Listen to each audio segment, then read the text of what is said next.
Some of you have read the poem Invictus. Out of the night that covers me, black as the pit from pole to pole, I thank whatever gods may be for my unconquerable soul. In the fell clutch of circumstance, I have not minced nor cried or loud. Under the bludgeonings of chance, my head is bloody but unbowed. Beyond this place of wrath and tears looms but the horror of the shade, and yet the menace of the years finds and shall find me unafraid. It matters not how strait the gate, how charged with punishments the scroll. I am the master of the fate. I am the captain of my soul.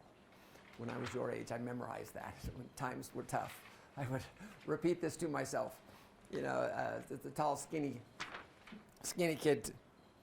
But it was interesting. It's a neat poem, and it helps us to understand. But it wasn't until I read Orson F. Whitney's response that it really hit me.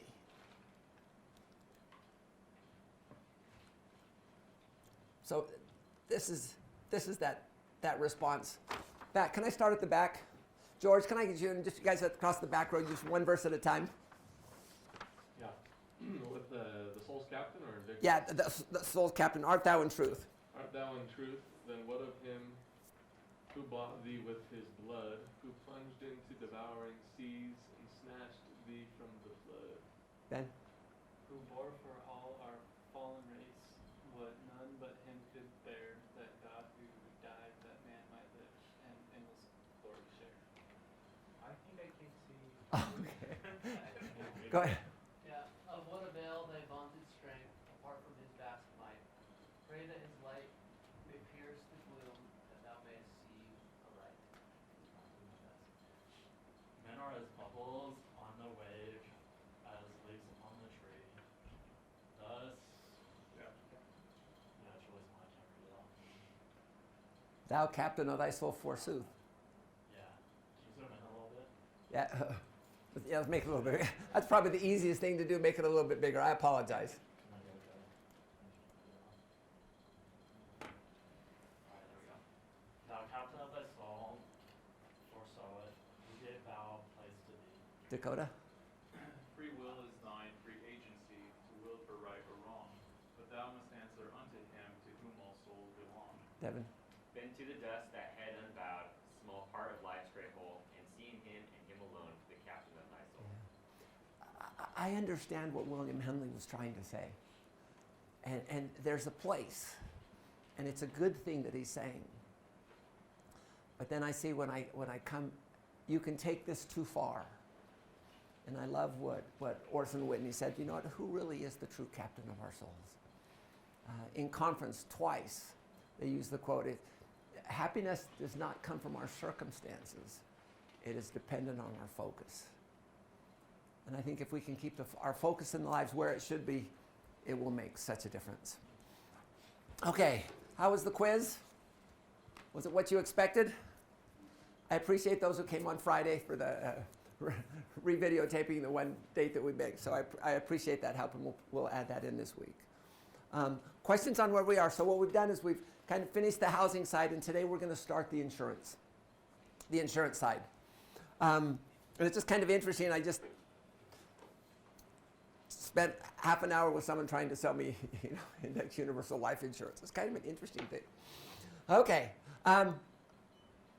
let's talk a little bit about our insurance plan. I'm not gonna take too much time. I'm gonna let you guys go through the doctrines and principles, and then also coming up with the plan, because I really like to give our guest speaker more time. A section on insurance, there's really 5 different types: life, health, disability, auto, and homeowner/renters insurance. And with each of these 5 types, do you need it? Do you have it? How much should you have? What types of it? And what costs and coverage? And then finally, any discounts. Discounts can be a big thing. Anyone know what a CLUE report is? So no one here has a CLUE report? It's the Comprehensive Liability Underwriting Exchange. It is the report that an insurance company will look at before they take you on as a client. So anytime if your insurance company has made any payments in any car, homeowners, things like that, that report, that you will have data on that report. If you're a dad with lots of kids like me, my report's like 30 pages long. So you'll copy that. there is a tab I'd like you to do calculating life insurance needs. There's 6 different ways to calculate it. There's really not a standard way in the industry. There's different ways. And so what I'd like you to do is I'd like you to use each of the 6 different ways, and you can kind of take an average of those there. But it's worthwhile there. What are your plans and strategies for each type? And what are your constraints and accountabilities? You kind of go look through that. You will see we give you some ideas on plans and strategies for each of the type of insurance, and then you guys will need to come up with your own. Hopefully I encourage you to talk with each other and talk with others who are doing these things as well. Okay. I'm going to bypass this to give. So someone tell me what insurance is. Why? So what's insurance? Carlos, what's insurance? Well, for the sake of car insurance, when you have an accident, I can cover the cost. It covers the cost of the accidents. Is it cheap? How about the accidents? Is it cheap? My wife just kind of touched the bumper on another car. Actually, it was the trailer hitch. And it was like $1,600. So not cheap. So it's really a tool to help you achieve your goals. It's a contract. Can insurance replace everything? No. Will it give you your health back? No, but it can pay for doctors and lawyers or doctors to kind of help you. Can it replace your car into the previous positions? Generally. If I die, will it replace me? Hopefully not. But hopefully it will replace my income generating things. So it's compensation for certain types of losses. And what's the purpose? Really, it's to transfer risk. You know what are the things that risks that you should be taking, and which ones shouldn't you be taking, and those risks that you'll transfer. What happens without insurance? You live, nothing happens. I have an extended family member. She was 26, one child, and her husband died. You know, those are tough times. And so you can see all of these things that can happen if we don't have adequate insurance. Are there certain types of insurance that's required by law?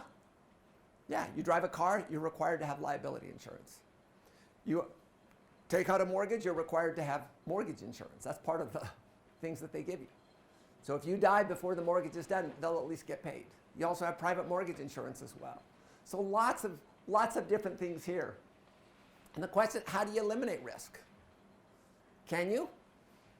Can you eliminate all risks? No, but you can eliminate some of the bigger ones. You know, and there's kind of the 4 different ways that we do it. Avoid it.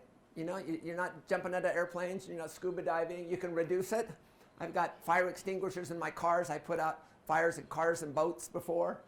Assume it. I had a 1973 Ford Pinto, unsafe at any speed. All I had was liability insurance. In fact, a roommate borrowed it one day, and he went to the airport to pick up a friend, and someone backed into him, and he came back and said, "Oh, someone backed into the car. It wasn't my problem. I didn't do it, so I had to pound it out." Or you can transfer it. How does it work? Here's kind of what I like to think. Should you insure against all losses? Probably not. But I like this thought here. So think about your frequency of loss and think about your severity of your loss. And so high frequency, high severity loss. When we had teenagers, it would be accidents. I was going to say, that was my house. That's it's not. That, Yeah, I know. So for us now, it's a little harder, but I mean, that's kind of an idea. You could avoid or transfer it. How about high frequency, low severity? What would be an example of that type of a risk? I'm coming down with a cold, so common cold, flu. How about low frequency, high severity? What would that be? Yeah, death. That would be a tough one. And then how about low frequency, low severity? I don't know, cut your finger, paper cut, I don't know, anything like that. But the point here is, what I want you to do is you want to think about these. You want to insure against those things that will have a significant impact. And that's what we want to do, and we want to use our resources wisely. Key to insurance, balance the cost with the potential loss. Okay. Just kind of, how does this all relate? Here, notice when you start off, you get married, and the first thing you do, once you get married, all of a sudden there's someone else depending on you, or if you're the breadwinner here, there. Notice then you start your investment program here. Notice your total protection is the sum of your insurance plus your investments. I always say insurance is never your best investment, and investment is never your best insurance. The insurance company is very adept at trying to build investment products into their insurance to try to get more of the dollars flowing that area there. I'm about right here, and notice I personally have a $750,000 policy that cancels out next year. So I mean, my youngest will be she'll be 20. You know, she's got sufficient assets for her and things like that. But do you need insurance for the life insurance the whole time? And there's differences of opinion. Some people say, you want to leave all these things to your kids.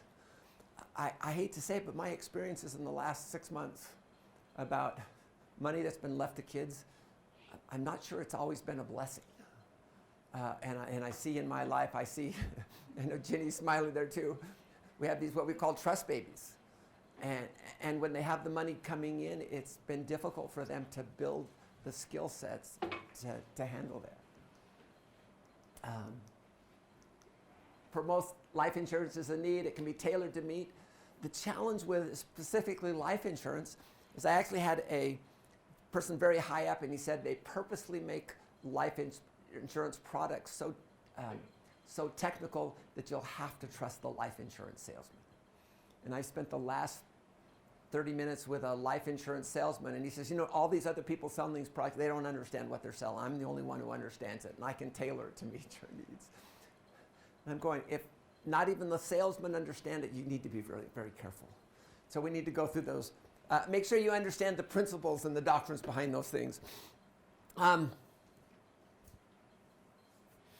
We've given you some ideas on your insurance plan, but what I'd like to do now is I'd like to turn the time over to Tyler. I have a bad habit of taking most of his time. So I did pretty good. It's only been like 14 minutes. Tyler has gone through this program before, did his undergraduate here. It's been amazing. He's just a good friend. Whenever I have questions on things like this, I appreciate the fact that he's willing to talk to me, and we kind of run ideas back and forth. The only reason I was talking to this insurance guy was I had signed up on this website to say I was just interested in some of these annuities. And boy, once you get on one of those things, you get calls all the time, so be careful. Okay. So can we have a big hand for Tyler Vongswad? And Tyler, you have 12:30. Yeah, one. Had 12:30. Right. So 12:30. What time do we get out of here? 1:45. Okay. Be careful asking. Yeah, that's right. 1:30. We get out at 1:30, right? Okay. Water for you too. Oh, yes. Smart man.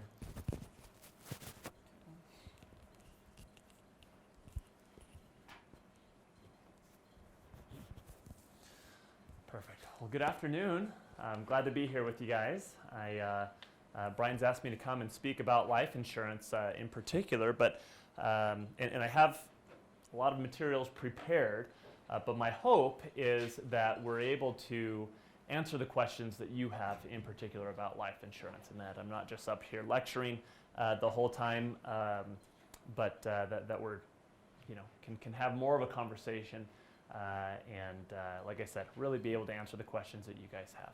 So any questions that you have about me, about my background to get started?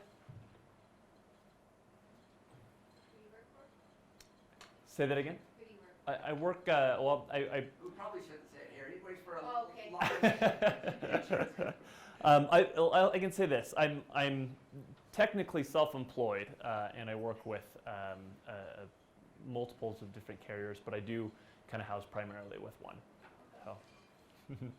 And it's a company that has a local office here, and I've been there for almost 15 years now. Started in 2005, so in March it'll be 15 years. Other questions you guys have? Yeah.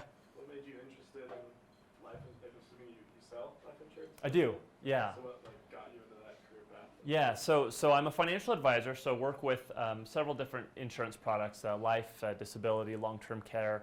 I'm licensed for health, but I don't, I usually use some of my partners when we deal with that because it's just not an area that I focus in.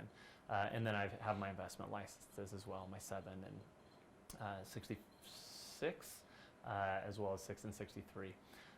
So originally, when I was a teenager, I guess a little bit of background, my dad passed away while my mom was pregnant with me. And so she, by trade, was doing nails and skincare, and that's really what she raised our family on, was doing that. She eventually purchased the shop that she was working in and ran that and did that until she moved out of California. So I always appreciated the flexibility that her job provided in being self-employed and being able to make her own schedule. And so I was always attracted to that. Also in California, the market closes at 1 o'clock, the stock market does. And so I always thought, well, you know, I get up early, I could go in and get my work done and then be home when the kids are. And so that's what initially attracted me to the industry, the financial services industry. And so I've always liked numbers, I've always liked people, and it's a really good way for me to be able to merge both of those things in helping people understand all of the financial numbers that they are faced with and how things might change over time, and how to best prepare for retirement and death or disability, and focusing on those different aspects. Did I see another hand over here? No? All right. If you guys have any questions or comments, just throw your hands up. If I don't see your hand, just say, hey, Tyler, and we'll pause there. For the questions, if we are going to address that specific question at a different time in the presentation, I may just hold your question off a little bit. If we're not, then I may either address it or I may have you just come talk with me afterward and we can chat. So our objectives today are to understand how life insurance fits within the framework of financial security. We'll talk a little bit about what church leaders have said about life insurance. We'll talk about which demographics need or want life insurance. We'll talk about how life insurance companies work, specifically for you, discussing some different ways of how you can choose how much life insurance is needed or wanted.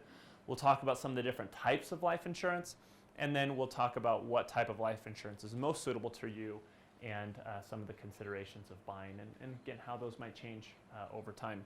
Realize there's my presentation today. You'll have my presentation to look at, my PowerPoints, and then his as well. So there's 3 sets for today. Now, do we have an eraser somewhere? I didn't see it back there. All right.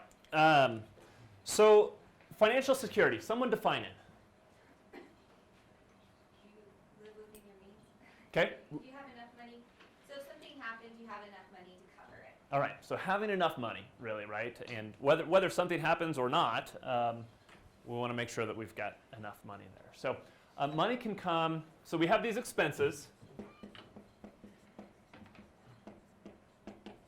I do most of my documentation in either typing or texting, so pardon my handwriting.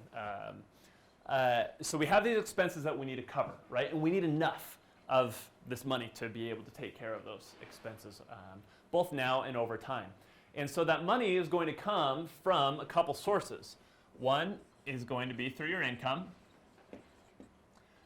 The other is going to be through assets that you build up over time, right? And as long as those are greater than or equal to your expenses, then we stay within this framework of financial security, of having enough to take care of things, right? And you also mentioned, you know, if things go wrong, then we want to be able to have this equation hold true. If things go right, we want to be able to have this. We want to make sure this equation can hold true. So, with your income, you know, saving dollars means that we're not spending those dollars, and those dollars saved essentially turn into assets, whether they're liquid assets, short-term assets that we have, or whether they become long-term assets, building up in retirement accounts or equity in our homes or businesses or whatever it may be. Those extra dollars those are extra income dollars that aren't being used for expenses now build up into those assets. And we do that long enough because, with focused intention, right? I mean, you guys are learning to be saving your income in here so that, again, we can build up those assets and take care of those expenses later. But at some point, the goal is that we can step away from having earned income in retirement, right? And that we have enough assets there that will take care of the expenses for the rest of our lives. And so there's really three ways that this income is going to stop. One of those ways is through retirement or through some other separation of service that may happen before, right? If you choose to leave your job or you get laid off or fired or whatever it is, again, you guys are spending time right now to make sure that you can have a skill set to be employable and generate that earned income, right? So, so one of the ways that's going to stop, though, is going to be, retirement. The other two ways, we have a little bit less control over the timing of these, right? And those would be either through disability, which may be temporary or may be permanent, or a death, which, by all means of our financial conversation today, we're going to call permanent. So, there may be other cases where, we'll have other discussions about that. But in this equation, these are the pieces that are going to majorly impact our financial security in the form of stopping our income. So talk about the ultimate high severity, low frequency risk, and that's it right there, right? And so how do we protect against, protect against the financial ramifications of a death so that we can have financial security? Well, we transfer that risk through insurance during the appropriate times in our lives, right? Because there may be a point where, again, we don't need this earned income, and we don't even need to insure this earned income because there are enough assets. Once there's enough assets to cover expenses for the rest of life, then we get rid of the insurance, and we're okay to do that. So let's talk a little bit about what some church leaders have said. Can I have a volunteer read this? Wise financial counselors teach there are 4 different elements in a good budget. Provision should be made, first, for basic operating needs such as food, clothing, etc. Second, for home equity. Third, for emergency needs such as savings, health insurance, and life insurance. And fourth, for wise investment in a storage program for the future. May I comment on 2 of these elements? Nothing seems so certain as the unexpected in our lives. With rising medical costs, health insurance is the only way most families can meet serious accident, illness, or maternity costs, particularly those for premature births. Life insurance provides income continuation when the provider prematurely dies. Every family should make provision for proper health and life insurance. All right. And that was back in 1979. And so, a long time ago. Was that 40 years ago? And a lot of those things still hold true today, right? And then Marvin J. Ashton, appropriately involve yourself in an insurance program. It's most important to have sufficient medical and adequate life insurance. So let's talk about kind of some textbook definition pieces here, because as Bryan mentioned before, when you pass away, there's a lot more than just your income that's affected, right? Or there should be. Hopefully there's a lot more than that's affected than just your income. But we do take a look at the economic value of a human life, which is the monetary amount created by an individual's current and future earnings or services rendered for dependents or organizations. Okay, so that's what we're focusing on when we're talking about insurance, is replacing the monetary value of the economic value of a human life. And so let's talk a little bit about some different examples of economic value created by the following individuals. So breadwinner of a family is probably the most obvious, right? They're the person who's generating the income, or the people who are generating the income for the family, and if without that the income stops or is reduced drastically, and we can replace that through life insurance. So let's talk about some of these other pieces, though. What about a stay-at-home parent of a family? Caregiving service. Okay, caregiving, taxi services, cleaning, cooking. I mean, you add all of those things up. I remember one year for Mother's Day, I read an article, and I actually printed off an article and gave it to my wife from MSN. And it was a news article that talked about all the different services that were provided by a homemaker spouse and what it would cost to replace all of those. And it was like $120,000 a year, and that was like a decade ago. So I'm sure it's up even higher now. So there's a huge economic value that someone who doesn't have necessarily earned income, but is providing a lot of services in the home. What about a key employee of a business?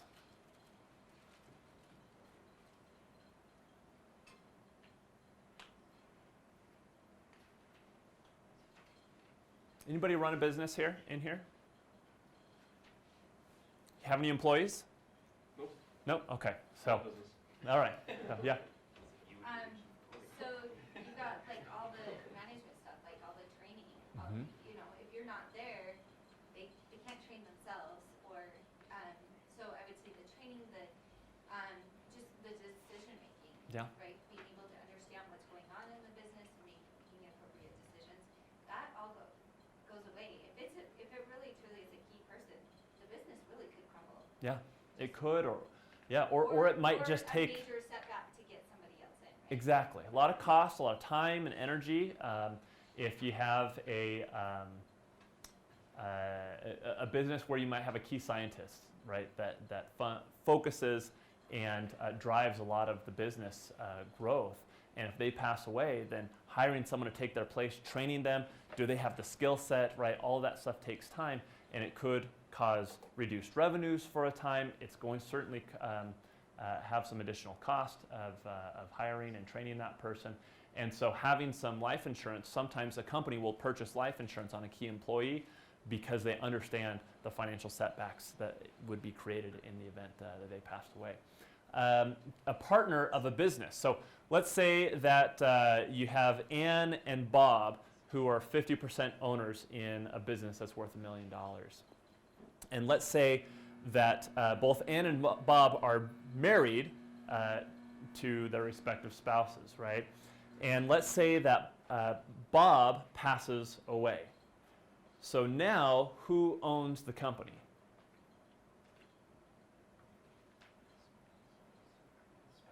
So Ann and Bob's spouse, right?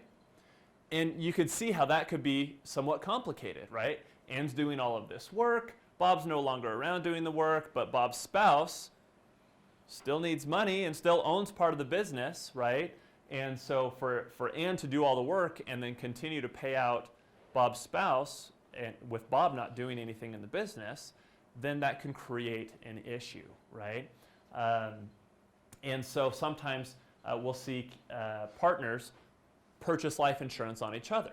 So if Ann had a life insurance policy on Bob and Bob passes away, then Ann can take that $500,000 life insurance policy and buy out Bob's spouse for $500,000. Now Ann owns 100% of the business. That's worth $1 million. Bob's spouse receives that $500,000 that helps to keep everything going from the household standpoint, and supplemented with personal life insurance. That can really be a good benefit for both parties to effectively transition that business now to Ann. What about a single retired owner of a large estate? Let's say someone has an estate that's worth $51 million, and we'll say $51.4 million just to kind of make numbers easy here. Why would, and let's say that most of it is held in business interests and real estate. Why would someone like that have any need for life insurance? Yeah. As soon as they die, like a lot of that's going to be wiped out by tax. Okay, so there's an estate tax that can come to play on estates that are greater than $11.4 million under today's tax law. When I started in the business, it was I think closer to $1 million was that exemption. So it's changed a lot. It may change in the future. There's talk about it dropping back down to 5 or 3.5 million. And so, but in particular, let's say again, $51.4 million, 11.4 million gets transitioned down to the next generation, and that is the excusable amount from the tax. The other $40 million is going to be taxed at 40% tax rate, and so you could see that, you know, someone can, what is that, $18 million $60 million that someone would owe within 9 months of the person's death, and so it might be difficult to get that money rather quickly, and businesses sold off or real estate sold off in that amount of time. So, so there, someone might want to take out a $16 million life insurance policy held in an irrevocable trust that's outside of their estate that can be used to pay the taxes, so that the businesses and the real estate can stay intact as it moves down to the next generation and not be sold off. Okay, so let's take a look at how, well, let me talk about this. How might the need for life insurance change over time? Do you think it changes throughout your life? Okay, what would be some of the causes of the change? Yeah. We kind of talked about it over there. If you get to a point in your career, later in your career, where you have a ton of savings, a ton of other assets, then if you were to pass away and your income was taken away, your family might be okay on just those assets alone. Yeah. So in your later years, you might actually have a decreasing need for life insurance, right? Okay. Other thoughts? Yeah. If you get like diagnosed with a serious illness, I would imagine maybe you're. I don't know that it necessarily changes your need for life insurance, but you certainly hope that you have the life insurance in place, and if you don't, then it could drastically change the cost of new life insurance. Yeah. So the addition of a spouse or a child would need the Okay. money to that. Yeah. So as a single person, you know, your economic value, I guess, might be more focused around funeral costs, right? That would need to be popped up. But once you get married, you buy a home, increase debt load, and have children, change lifestyle, right? As your income increases, you probably change your lifestyle around a little bit, and that may, again, all those things can increase the need for life insurance over time. And I'm really glad you brought up the point about an illness, because we're going to talk about that in a little bit and talk about how that might affect things either earlier or later on in life. Okay, so we're going to get a little bit back into a textbook here, I guess, if we want to call it that. So because the timing of a death can be difficult to predict, insurance companies are used to provide benefits when needed using a concept called risk pooling. Okay, so this risk pooling is really when contributions made by a group of members with similar risk are made to offset the loss of one or more members of the group. So a lot of people put a little bit of money in so that if something happens to one member of the group, a lot of money can go to that one person, right? So let's take an example of this. So according to the 2014 period table for the Social Security area population, a 30-year-old female has a 0.0673% chance of dying. In other words, out of 1 million 30-year-old females, the probability is that 673 will die this year. If each had an economic value of $1 million, then 673 million of death benefits would be needed to replace the economic value, requiring a contribution of $673, ignoring the cost of operations, in that year from each person to fund the risk pool. Life insurance companies create even more narrow risk pools, including but not limited to the following factors: current and previous health conditions, family history of health conditions, tobacco or other drug usage, and hobbies or other avocations. In addition to these factors, premiums are also determined by policy type and duration, operational expenses, commissions, dividends, and even investment income. And so these risk pools are created, again, based on your health. And so if health is very good, then you might be in the best risk pool. If health becomes an issue, whether it's high blood pressure or cholesterol, those are some of the most common things that we see. Cancer could eliminate the ability to obtain insurance while the cancer's, if you're diagnosed with cancer.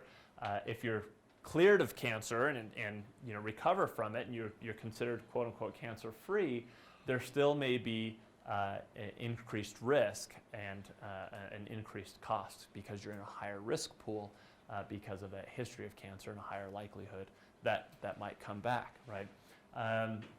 As far as hobbies or avocations, one of the questions on the life insurance application is, in the next 2 years, or sorry, in the past 2 years, have you participated in or have plans to participate in the next 2 years in any of the following?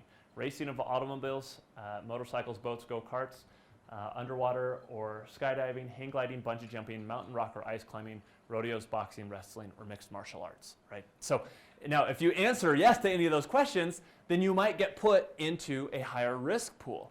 And just because you do answer yes to one of those questions doesn't mean that you'll necessarily be moved into that higher risk pool, but the insurance company is going to want to know some additional information. So if you scuba dive, which I do, for example, the amount that I dive and the depths that I dive and the time that I'm down there is not enough to warrant the risk of putting me in a different risk pool. Same with rock climbing. You know, I don't do the technical level of rock climbing that poses a safety factor, I guess, that would put me into a higher risk pool. But I do disclose that information on the insurance application because it's important that they know.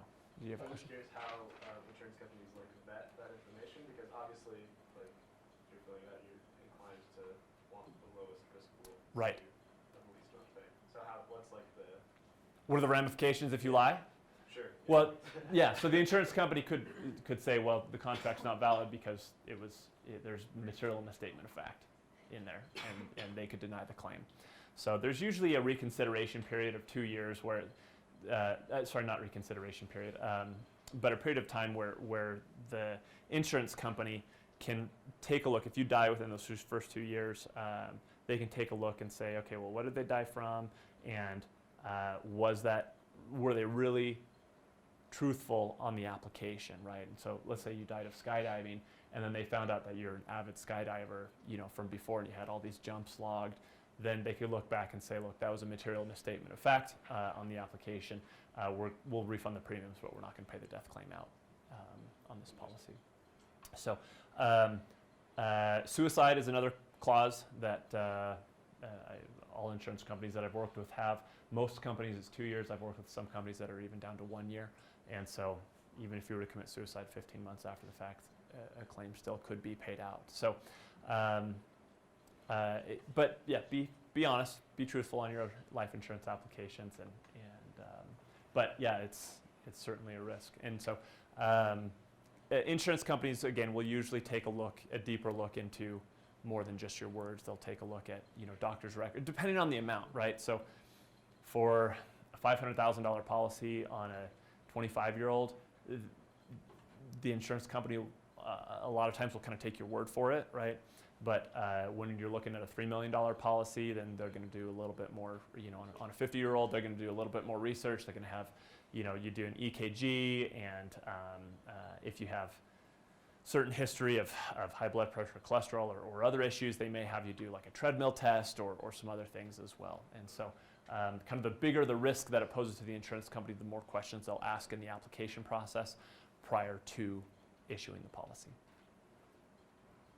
A lot of times people ask, you know, well, if there is, let's say, $1 million policy, how is that paid out, right? Because you kind of hear these, you know, someone won $1 million in the lottery, but you know, it's all spread out over a 20-year period or whatever, right? So death benefits can be paid out either in a lump sum or a monthly income stream that's guaranteed to last the life of the beneficiary, or a combination of both. So really there's a lot of flexibility in how those benefits are paid out. Yeah? Is that something you choose when you're signing up for a policy, or is that something the beneficiary chooses after? Yeah, so it's something that the beneficiary chooses when they're exercising the claim. Now, if you are concerned perhaps about how or what the beneficiary might use that money for, or how quickly they might go through that money, then you could set up a trust. As you're setting up the policy, you could have the beneficiary be a trust in which you can dictate, this is how I want the life insurance benefits to come out. So, All right, how much life insurance is needed or wanted? So this is from an article in Kiplinger's Personal Finance magazine. This is almost a decade ago, but I think is very, very true, and even more so when a lot of times we get our information from Google, right? And we just kind of read through and browse through what people are saying, and so I think this is really key. Can I have someone volunteer to read this? Standard formulas such as buying coverage equal to 8 to 10 times your annual income are inadequate shortcuts. Online calculators are apt to tell you to raise your coverage by $1 million even if you already have insurance. The truth is that life insurance is a personal affair. Two couples may earn equal salaries, but it's silly to say that someone with 4 young children should have the same coverage as empty nesters with no mortgage and a substantial retirement fund. All right.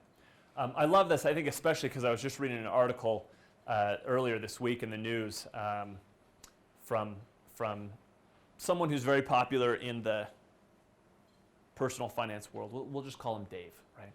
So, and he was so like focused on like 10 times your income, 10 times your income. Everybody should have 10 times your. Don't listen to what everybody else says.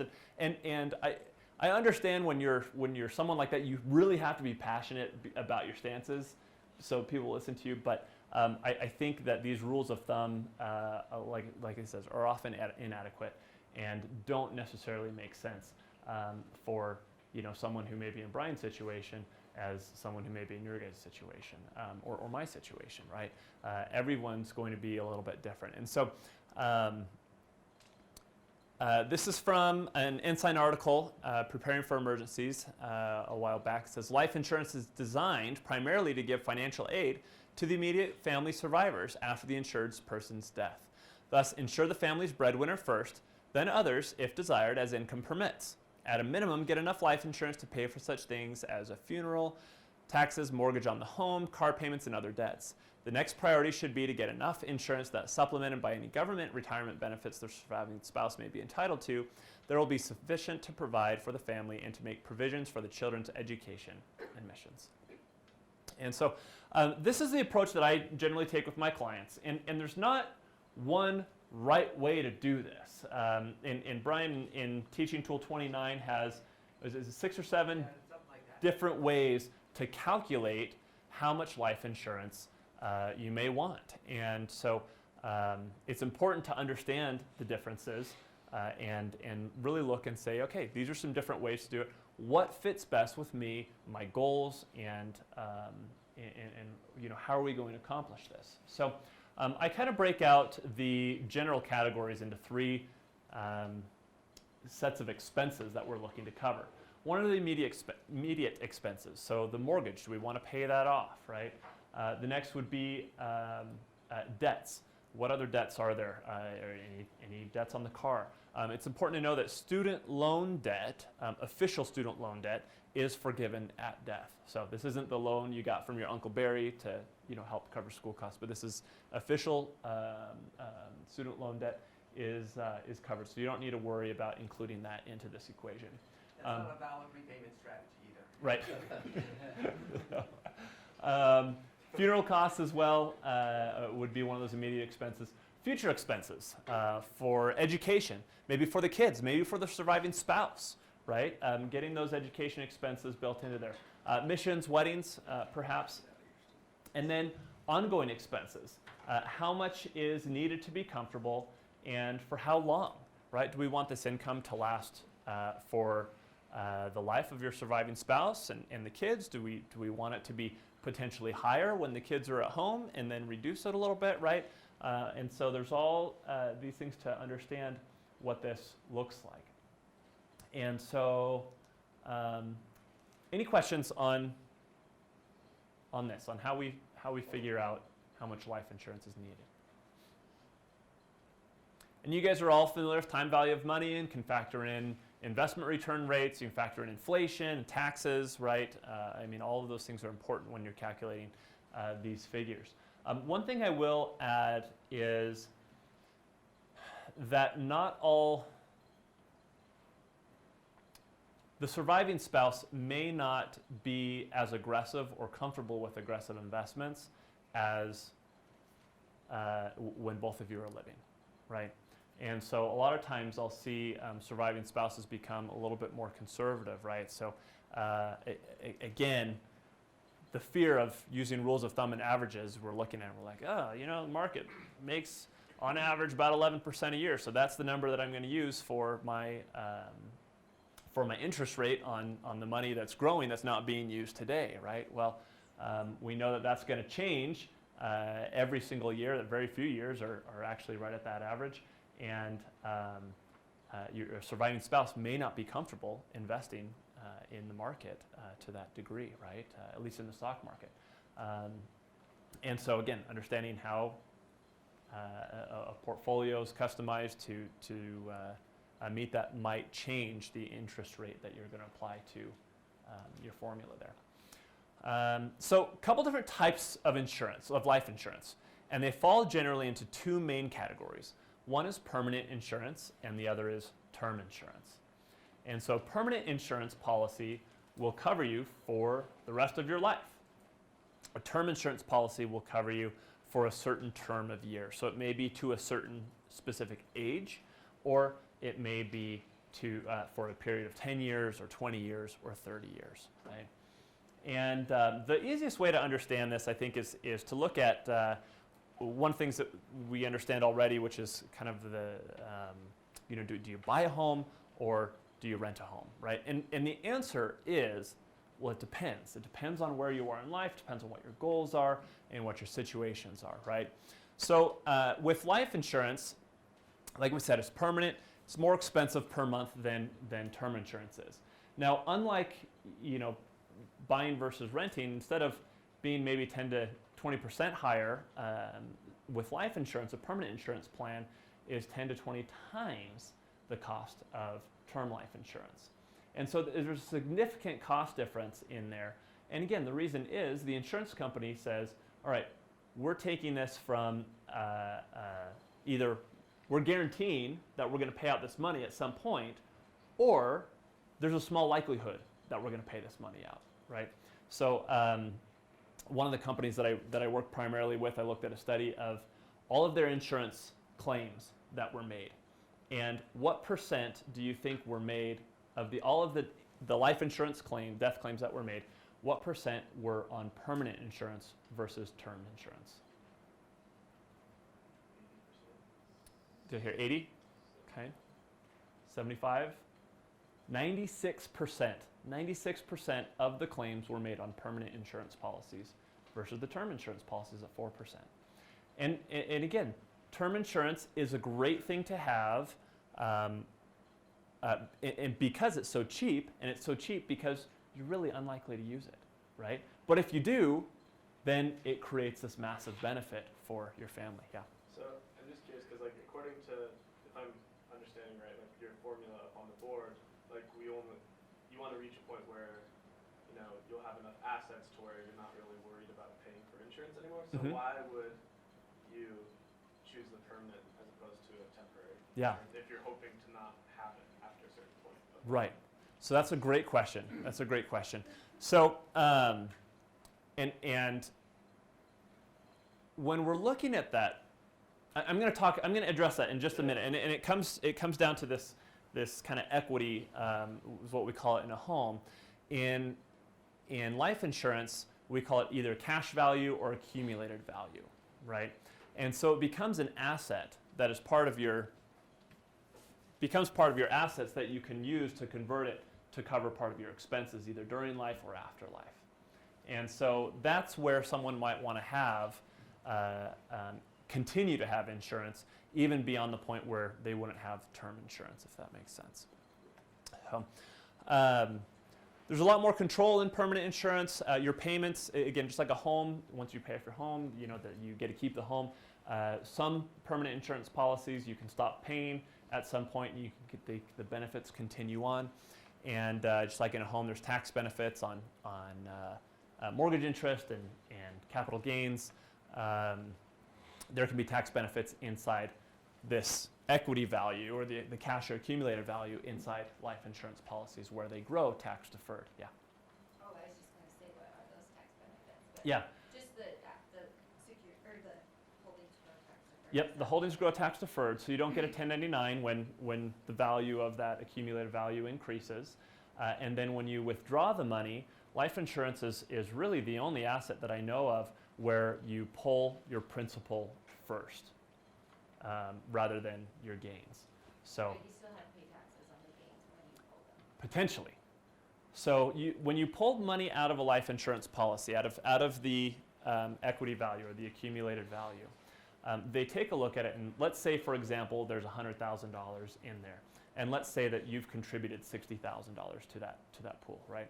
And you were to pull $60,000 out. It earned So it earned 40. It earned You've put in 60, it's earned 40, it's up to 100 now. Oh, okay. Okay. So, and let's go say that you pull that money out as a withdrawal, right? And with no intention to put the money back in. You can pull the first 60,000 out, that comes out tax-free. And then if you pull let's say you pull another 20,000 out, that'll be taxed at ordinary income rates if you pull it out as a straight withdrawal. Life insurance has this unique provision where you can pull it out in a loan. And on loans, you don't have to pay the taxes. And so when you pull that money out in a loan, when the death benefit gets paid out, it pays off the loan first, and then the rest of it goes to the beneficiary. But it's a way that you're able to access it tax-free. So if you're strategic about it, you can access it tax-free. If you're not, then you could end up paying some taxes. And one fear, one thing that I've encountered with a couple clients is they take too big of a policy loan for too long, and then the interest on that loan is growing faster than the interest inside of the policy, and the policy essentially collapses. And when that happens, then any gain that is considered gain inside of that policy, the insured is now, or the owner I should say, is now responsible for paying taxes on that gain. And in that situation, again, they may not have the money to pay the taxes. And so we saw a lot of that in the 80s when interest rates were really high and universal life plans became really popular. And universal life plans are ones where you can have flexible premiums. So you can fund the policy 1 year if you want. You don't have to fund the policy the next year if you don't want. It's really flexible. And unfortunately, when people are left with flexibility, they often make wrong decisions when they don't have to pay for something, or they don't feel like they have to pay for something. Well, interest rates dropped from double-digit interest rates down to maybe 4% in some of those policies. And obviously, if we're thinking, you have to pay a certain amount of premium to be able to fund this policy for life. Oh, and by the way, it's earning a third of what we assumed it was going to earn on the illustration. Then that's going to affect how that policy is actually funded and whether or not it'll survive or whether it'll start to collapse and there may be this big tax consequence because of that. So.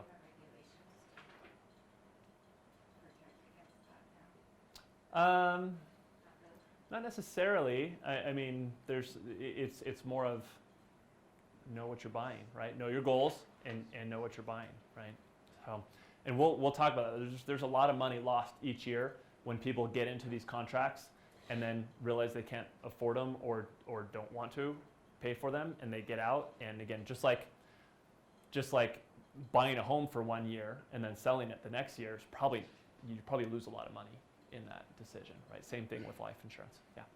So on the permanent life insurance, someone that lives to a ripe old age, what percentage of the death benefit do they end up paying over their lifetime? Yeah, that's a good question, and depending on when they started the policy, we'll answer that specifically.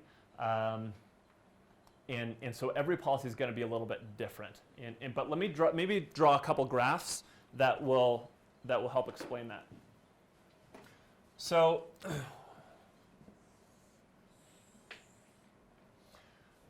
when you buy a permanent life insurance policy, if this is just the amount and this is time,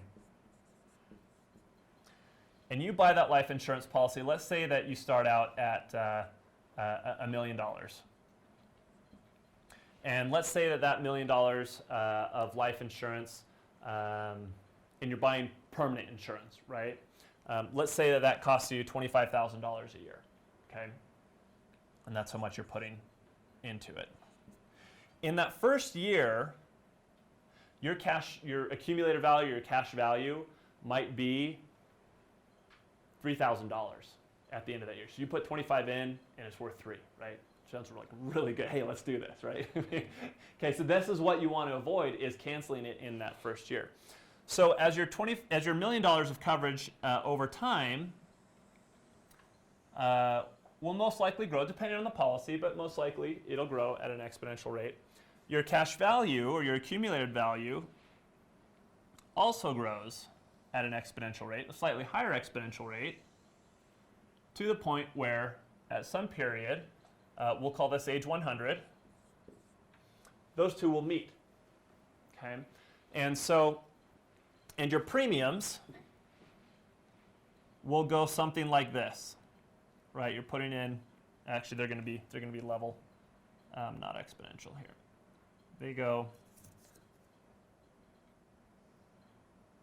something like this. Okay, and they may stop at a certain age. Let's say at 65, those premiums stop. Okay, so depending on when you pass away, whether it's here, right? Because if you pass away in that first year, that's a massive, or a very, very small percentage of what you contributed to that policy of what's being paid out, right? If you pass away here, then it's slightly different. If you pass away here, again, you're still probably far, far ahead of what you've paid into the policy premiums.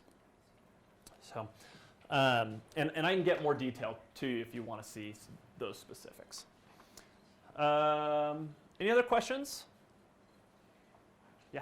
Just so I understand that right, so if you buy a $1 million policy and you die next year, then you're not going to get $1 million?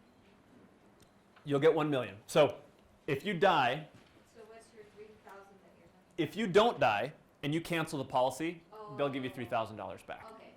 So, That makes sense. yeah.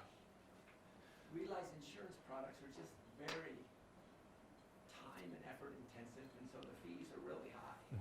There's a lot of upfront costs in this, and that's why it's so important that you make sure you done your homework before you decide what to buy, because canceling the products, early on, it's just really expensive. Yeah. Some research has talked about people who buy an insurance policy and they cancel them within the next 2 years, they lose $5 billion a year. You can also look at insurance companies and look at their what percent of the revenues come from prepayments or people canceling out of those programs. And some of these insurance companies have 50% of the revenue. Yeah, long-term care insurance specifically has had a big issue with that, because insurance companies were banking on people canceling their policies. They didn't cancel their policies. And so they're like, oh, we're not charging enough premiums because these people are holding on to these policies and they're using them, right? They're using the benefits of them. So yeah, it's really important to, if you're ever going to look at doing a permanent insurance plan, that, again, you understand the premiums, you understand your goals, you understand that, hey, you're committed to putting money into this, right? So, okay. So, which type is better, right? I get this question all the time. Well, it depends. Depends on your goals and situation, right? So, we have to remember that the number one goal is financial security, right? That is why we're looking at life insurance in the first place. So, it's not just about having life insurance, it's about having the right amount of life insurance and the right type of life insurance for your life at that point. To this gentleman's point over here, we talked about health concerns, right? You may have health concerns that crop up at some point in your life. Once the life insurance is locked in place, then you have it for whatever duration it's set up for, regardless of what happens to your health during that time. And so if you were to be diagnosed with cancer a year after you got the life insurance, then you still have the life insurance and your rates don't change. However, if you get diagnosed with cancer and then you try to apply for life insurance again, they're going to say no. And so, and again, yeah, making sure that as you age and as you get older and as your situation changes, you're married, you have more kids, your lifestyle changes. When we were first married, our budget in this class was $1,050 a month, right? And that covered our our 2-bedroom basement apartment and our, just our lifestyle. Now that would not be an adequate amount for my wife to and kids to live on, right? I mean, it just wouldn't. And so we've upped and changed our life insurance through the years. Duration, we talked about, or the goal. Again, life insurance is never your best investment. Investments are never your best life insurance. And so understand how both of those pieces fit into your situation. Make sure that when you're buying life insurance, in particularly if it's a permanent plan, that you're focusing and understanding that this is going to fill a death benefit first. That's the best. That's what it's going to do best. Then it can fill some of these other pieces of building assets in other ways later. Yeah. Okay, so then, because like you're saying at different times in life, you're going to want different insurance.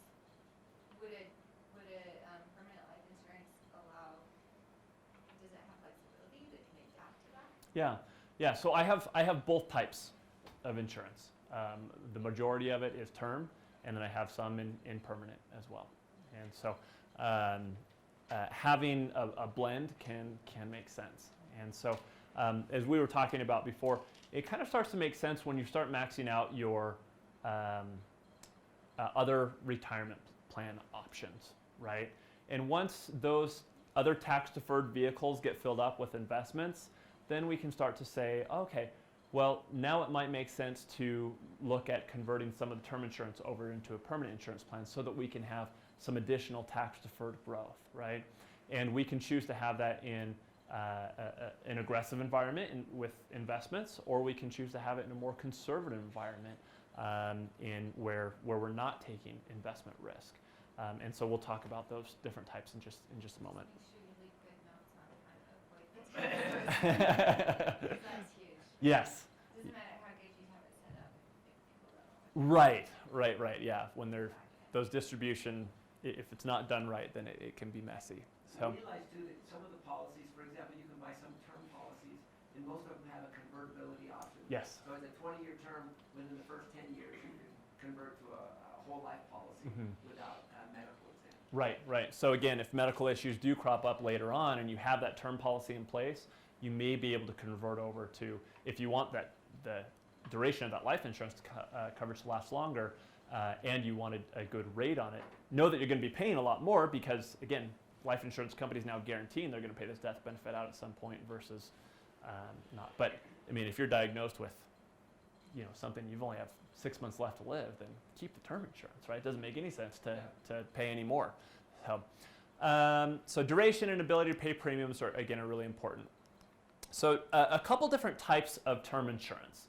Two general categories is a level term. So that's usually for a specified number of years, 10 years, 20 years, 30 years, right? This is an example of a 20-year term policy. Compared to, the blue line, I should say, is a 20-year term policy. The yellow is an annually renewable term policy. And so as your chances of dying increase as you get older, those chances of dying increase exponentially. And so the cost to insure you also increases exponentially. This particular annual renewable term policy goes to age 80. But if you live to age 81, you pay the premiums for all those years, but you don't receive any death benefit because you passed away after age 80, right? So this is what it would look like. My general rule of thumb that I would say is people who are in their 20s to 40s may want to consider an annual renewable term policy. The reason being is they're usually a little bit cheaper. They provide a longer time period of coverage. I should say they're cheaper at first. They provide a longer time period of coverage. They're convertible over to another plan, and you probably won't have that amount of coverage 10 years from that point, right? Because again, more kids might be coming, your lifestyle changes, you buy the bigger house, whatever it is, your insurance needs change, and it doesn't necessarily make sense to be paying more money for a few years when you won't even have that policy for a few years, right? So the benefit on a level premium term policy is really in the back end. So if you have that level premium term policy, in years 15 through 20, then that's really when you're getting a good deal on it. if we fast forward this, because of that exponential curve, we can see that in your 40s and 50s and 60s, your chances of dying are increasing at a more rapid rate. And so the cost is going up quite a bit faster in annual renewable term policy. Yeah? Can I just use an example here? If you look at that amount between 2,000 and 3,000, that's a policy. At age 55, I picked up a 10-year, $750,000 policy. So you can actually see where buying a level term was a lot more efficient. So I'm that green level, just that, not the very tall one, but the one there. You can see how level term just made it easy for me. Yeah. And you can see, had I not had an annual renewable term, it would be significantly more expensive right now. Absolutely, absolutely. So again, understand your goals and what you're trying to accomplish with your insurance, and that'll help you with your insurance purchases. Because again, different policies are going to make more or less sense at different points of your life. And again, with different health classifications, let's say if you get the best health classification during this 20-year period, and then your coverage is going to expire, and you say, all right, well, we want to get some coverage for a longer time period. Well, let's say you try to lock into a new 20-year plan. First of all, your premium is going to jump up because you're older, and it's going to cost. Again, likelihood of death is higher when you're older, and if you get the best rate, you'll be here on this blue line. If you get the second best rate, you'll be here on this dark green line. The third best rate on this other line, or you could be up at that red line if your health is not good. And so it can be very expensive, and again, we never quite know what health is going to look like, which is, in my opinion, another reason that it makes a lot of sense when you're younger to go with an annual renewable term policy. But then once you're 10, 20, 30 years out from retirement, kind of your insurance needs have kind of leveled out. They're not going to be increasing anymore. Then lock into that level premium policy if you're sticking with term insurance.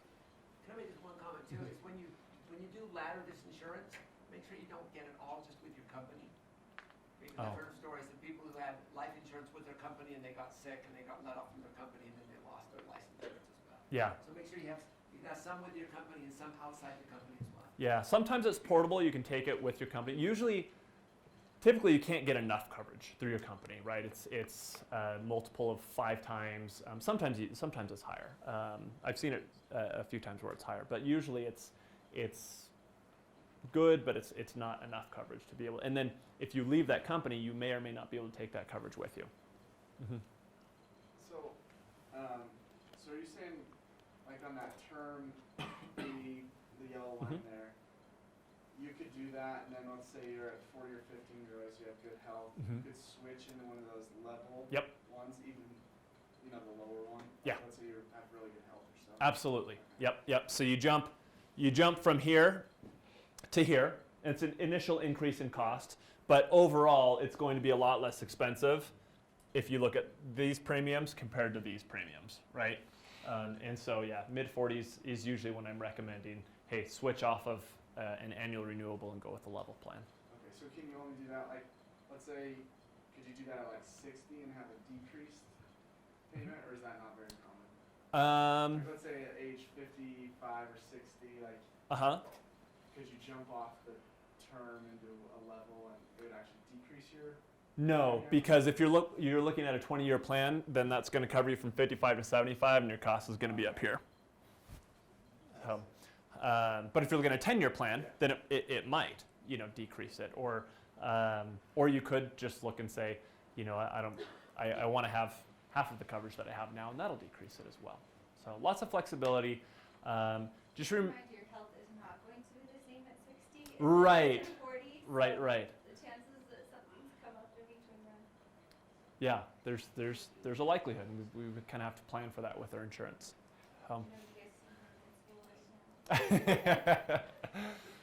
Different types of term policies. I won't go through this too much. I do want to talk about this for a minute. So there's whole life insurance. There's universal life insurance.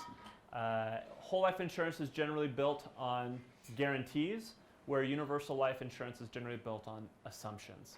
And I can spend a few more minutes talking with you guys individually if you have some questions about the differences there. I do have a chart in here. There are some other variations of both of these types of plans. We'll see sometimes a variable universal life plan where you can use this accumulated value or cash value. You can choose to invest it in variable sub-accounts, which are somewhat similar to mutual funds, and invest it that way. Or there's an indexed universal life, when that's kind of the hot product right now that is. Some people who won't even sell them just because there's such a index, universal life and indexed annuities. There's on the case on the life insurance, the email I used just got 3 weeks ago, and it was my response to it. So be careful with these products. Yeah. Especially with a lot of the salesmen who are selling them don't know what they're selling. Yeah. The hard thing with, so unlike a variable universal life policy where you have to be investment licensed, and equity indexed universal life policy, you don't have to be investment licensed. So it's kind of this way where you've had these traditional, life insurance agents that are selling, whole life and universal life. They feel like they can now get into the market and help people get invested, but because you don't have to have investment license, which then makes it that they don't quite understand what's going on. And they are very complex products, and there's a lot of flexibility for the company to change rates inside of there. And so I've seen some good policies, I've seen some bad policies, and so just be really careful on the sales pitch of those, I guess I'll say that. So here's just some a table. You guys will receive all this information and some steps to buying.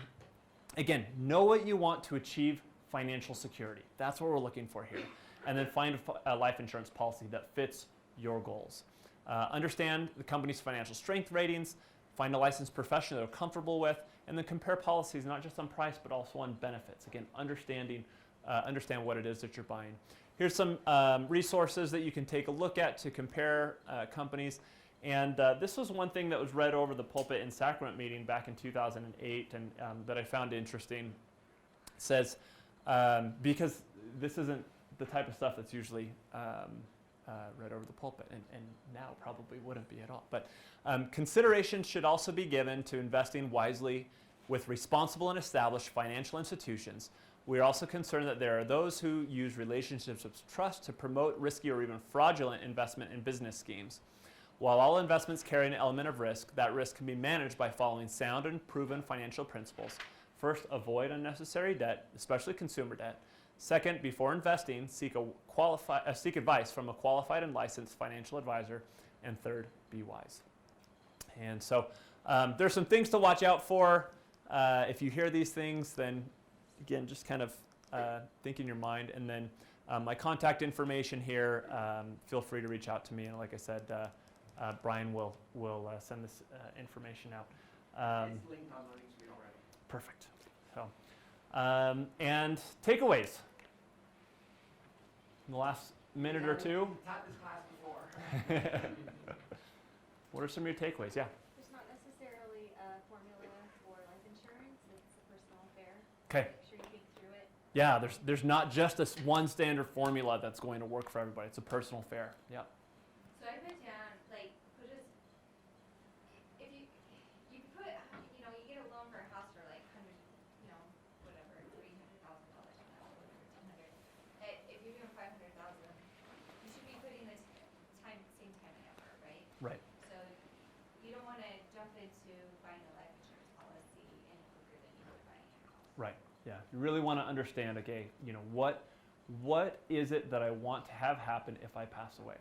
And these are morbid things to think about, right? I mean, but it's important to take the time to really look at that.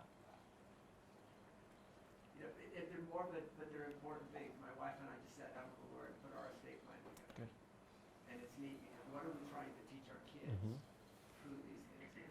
Yeah, you talked earlier about trust fund babies and the potential for that, and my wife and I have built into our estate plan a lot where our kids won't ever get a big lump sum of money. They won't ever get just kind of the remaining balance of the trust. There's some little things for Christmas and educations and missions and weddings and just some vacation money, for them each year. But it's never enough that they'll be able to live on it. And that's a big part of ours. About half of ours is going to be for missions and educations. Another quarter is going to be stuff that they have to give back. Yeah. Yep. But it helps vacations to get together, so before you decide what you get back in the last little bit. Yeah. All right.